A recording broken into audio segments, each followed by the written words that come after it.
Hello guys, ഞാൻ കോക്കയും കൊണ്ട് ഒരു സാധനം ഉണ്ടാക്കണേ.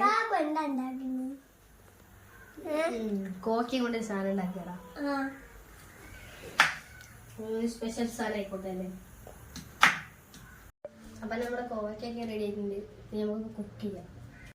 അപ്പൊ നമ്മൾ ഗ്യാസ് കത്തിച്ചു, ചട്ടി വെച്ചു, എണ്ണ ഒഴിച്ചു. ഇനി നമുക്ക് കുക്കിംഗ് സ്റ്റാർട്ട് ചെയ്യാം അല്ലേ.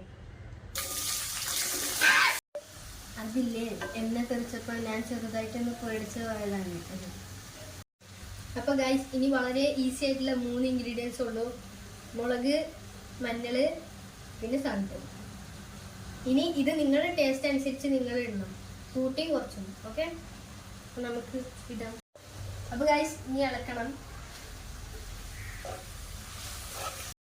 അപ്പോൾ നമ്മുടെ കോക്ക നന്നായി ഫ്രൈ ആയി വന്നിട്ടുണ്ട്. ഇനി നമുക്ക് ചോറിൻ്റെ കൂടെ കൂട്ടാനായിട്ടുണ്ട്. അപ്പം ഇനി നമുക്കൊന്ന് ടേസ്റ്റ് ചെയ്ത് നോക്കാം. നല്ല ടേസ്റ്റ് ഉണ്ട്.